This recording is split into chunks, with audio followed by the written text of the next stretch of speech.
Good evening, Wilbert Cook at Hand Up Recovery Homes, and my guests are Chris Kimbrough, the executive assistant for A Hand Up Recovery Homes. and Mustafa Anthony Hayes from Chicago West Side.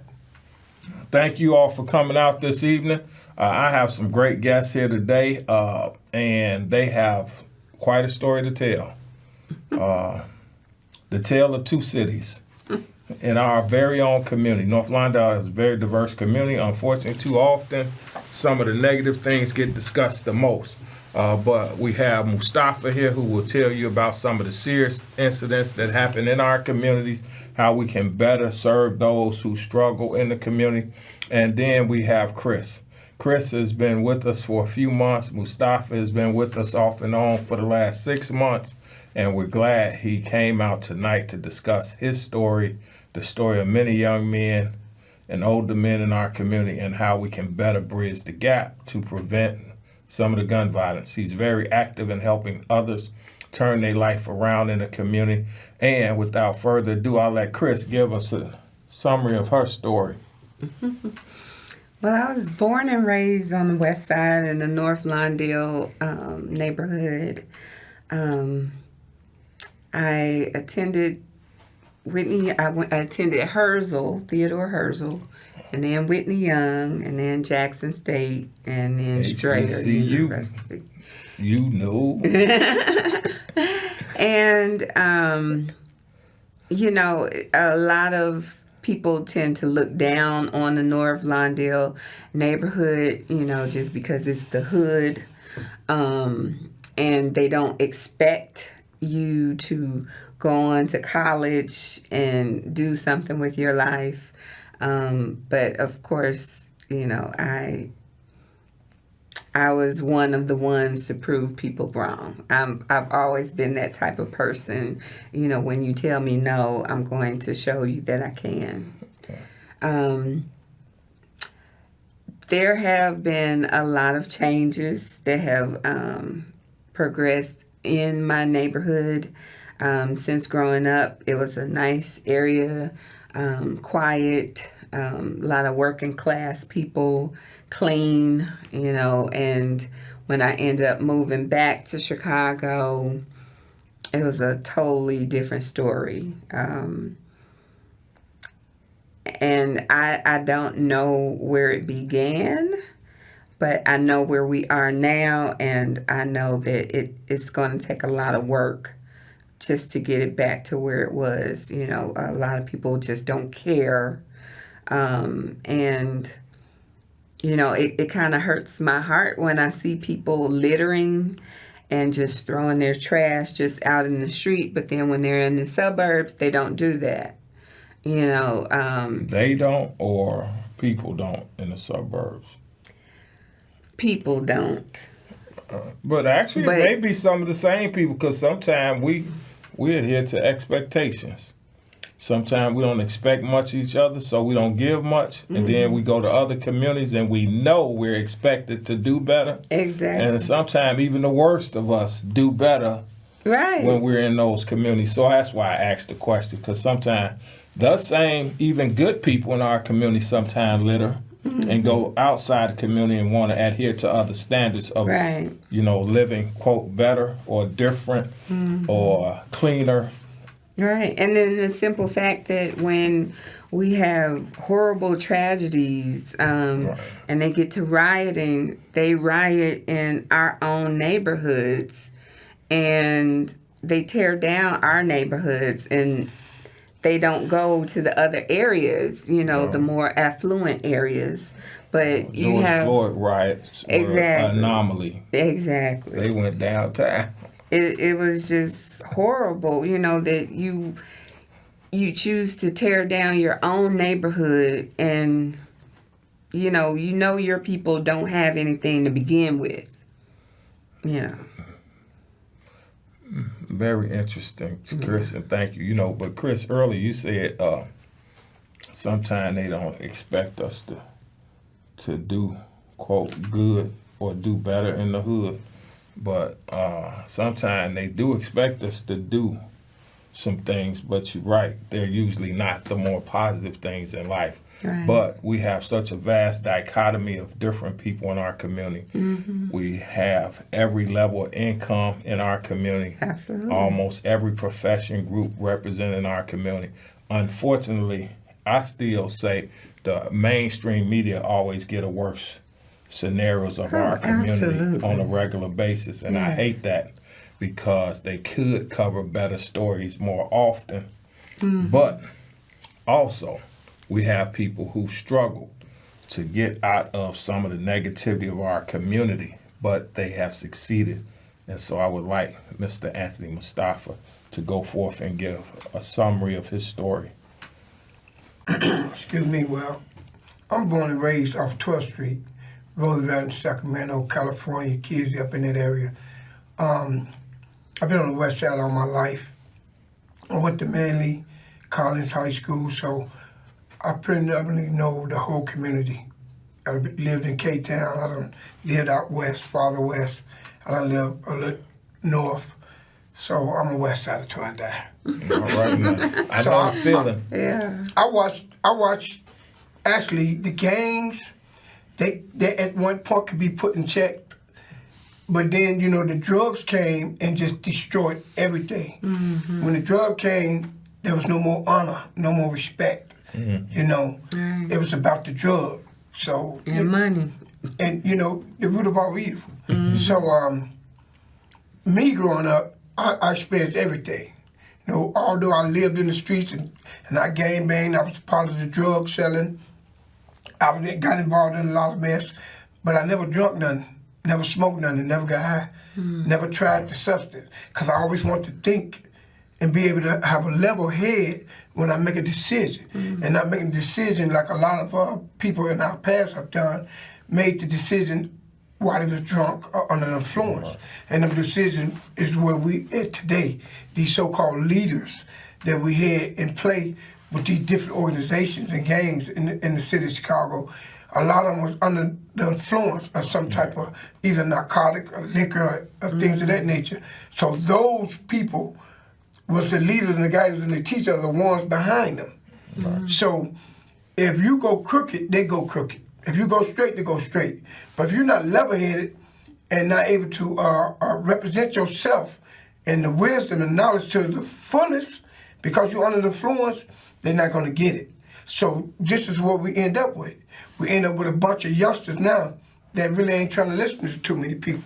They sanction up on their own and start their own little so-called clique organizations, you know, and they took the rap thing and caused a lot of chaos, a lot of animosity to the point to where it became violent. When they rapped up against each other, it was time you could rap against each other and it was fun. Right. You could diss somebody, it was fun. But nowadays when they rap and they say the wrong thing, the other person say something back and he don't like it, when they see each other, they let it ride. And Let it ride. Explain that a little bit for the audience. Well, I that call may it not a know. fack out. Let Okay. that fack out go. Okay. So, you know, they start shooting and Okay, right. Thank you. Because you got me with that one, to be honest. You know. yeah, let it ride. I believe me, the audience know let it ride. Right, me. let it ride. They let it ride. They let it ride a lot. Yeah, right, okay. We hear it all the time. And I'm actually, I just came home from a 10-year bit in the feds. And me and a good brother by the name of Kenny Shining, Okay. very positive, very constructive brother, he always been on that path Right. to try to change, try to better. He always wanted to see better, you know, and I had that same vision. Right. So when we was incarcerated, we said when we come home, we're going to dedicate the rest of our lives to try to save as many kids as we can. Because I'm tired of seeing them going in that system, man, because they're not coming back. They don't even know it. Right. They don't understand it. A lot of them on drugs, and the drugs is doing the thinking for them. So they acting out and then later finding out that really it wasn't even worth it. Right. I could have did this a better way. Right. You know, I should have listened instead of looking. I should have used this, you know, but it's too late in that jam to find out what you should have did, what you could have did, and what you're going to do when you come home. If you come home. Right. And a lot of them get lucky and beat their case and come on. Some of them change, some of them don't. So I think it starts in the community. A lot of people say it starts in home. Right, I think it starts in the community, then home. Okay. Because in home, you're going to stand right. Your mama wouldn't believe that's you on the news. Wow. Your parents don't believe that's you. Right. When people try to tell them, not my son, not my daughter. So in the house, you show a different image. When you get out on the street do the raising now. Your parents didn't street raise you. You know, they taught you manners and taught you how to be respectful to elders and things of that nature. They didn't teach you the street. You had to go out there and learn that yourself like I did. Right. So, you know, that being said, again, I've been through a lot. I recall in 82 getting shot in the back of the head, Roosevelt, Sacramento, gang banging. I remember 89 getting shot 18 times. I was out west, LeClaire, Maple, selling drugs. Got stabbed up in 95. It was someone trying to rob me. It was a setup. I've been through quite a few incidents. I just about 90 days ago, car just got shot up. Bullet, the glass hit the back of my head. I thought I was shot in the head. I ran all the way to the Mount Sinai emergency room to find out that just glass stuck in my head. So, you know, I ain't living the street, but the street living me.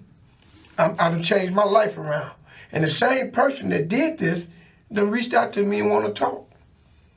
The same person. Because his intentions was he didn't think it out, you know.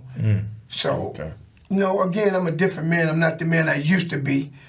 But nowadays, I'll try to make things for the better, you know. Well, we thank you, Mustafa, for that. You didn't retaliate. Yeah. No, Because so many people retaliated. And years ago, it might have been second nature, first nature to respond in lightness and be more effective at doing it. But today, like you say, you're staying true to your new calling, your new decision making, and that you do not want to go back, don't plan to go back, and you don't want to see any others going back into that institution. And we thank you for the effort it takes when you're violated. Right. Especially when you grew up and have become accustomed to the codes of the street, to then live out a more normal societal expectation. Yeah. Okay. Societal expectation. Not always a reality. Because as we know, some of the biggest thieves in Wall Street, they don't talk about much on the news. Or not every day they don't do a Wall Street discussion on theft and other levels of government where we hear about corruption all the time and nothing changes in our politics except the faces.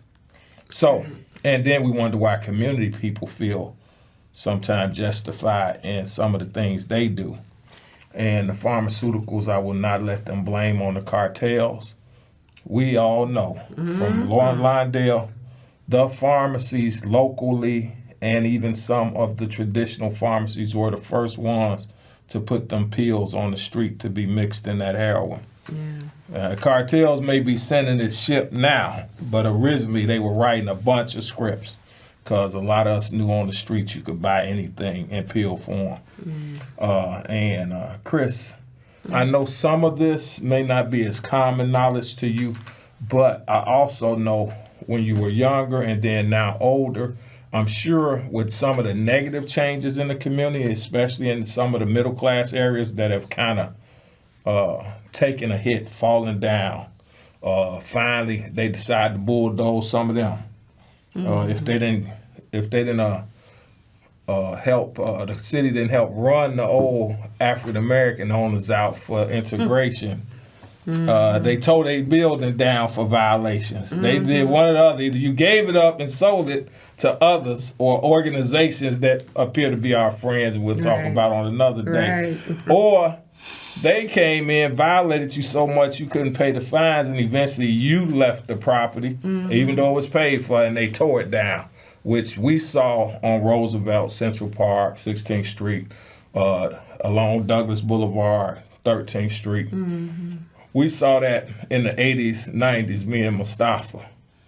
You saw it lately in the 2000s. You left for school and come back and start to see them tear down great structures of housing that used to be in your community. Right. And how did that feel, and some of the emotions to see things having decayed to that point, and then now we're still actually decide we're going to stand, and rebuild?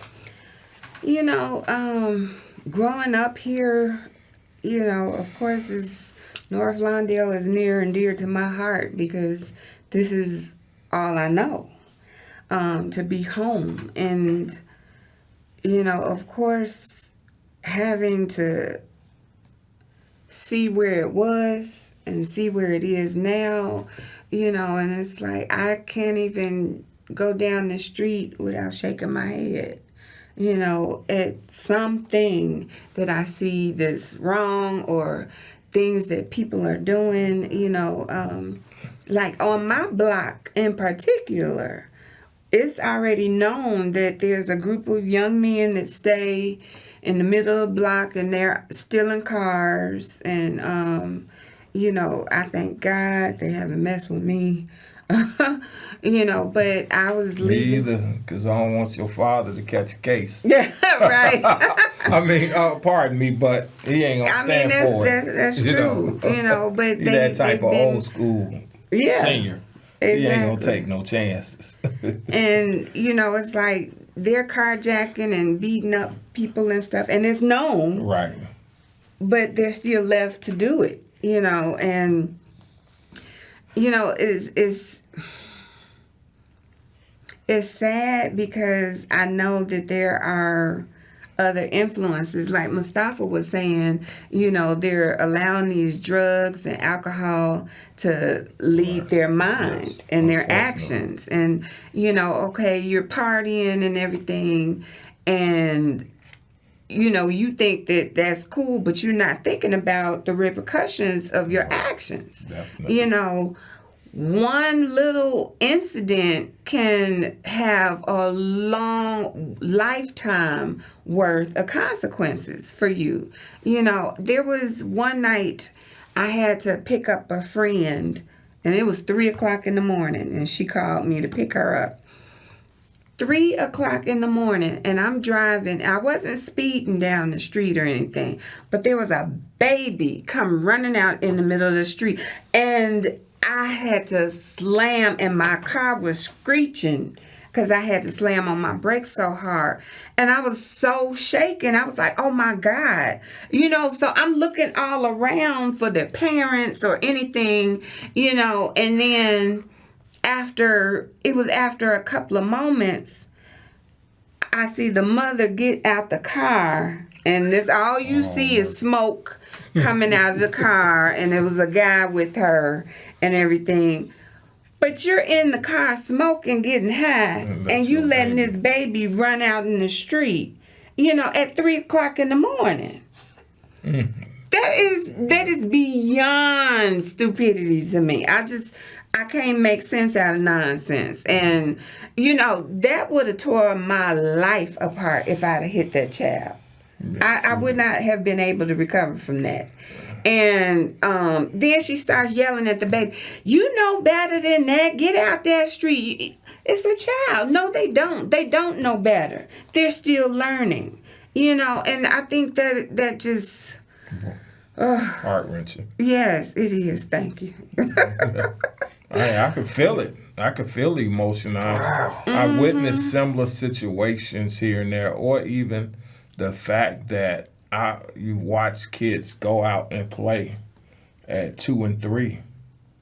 I had some tenants up north in one of my properties, and they used to let the grandson roam the street while they drank and drug in the house, and I had to try to put them out. But I held on that because I didn't want the kid going into the winter months to have to look for a place to stay. Right. I dealt with their mess to try to give whatever protection. Plus, I used to work with state wards, so I know snatching them from the parents or grandparents sometimes only creates a whole nother set of problems for the child. You think they blame each other when parents separate, get divorced. Let the government snatch them from their parents and see how much guilt, remorse, shame go on. We got 5 minutes, Mustafa. I'm going to dedicate that to you to wrap us up and give us some ideas on some of the things we might could do on the short end, and we'll get back for a longer 25-minute segment in the future and throughout the next year.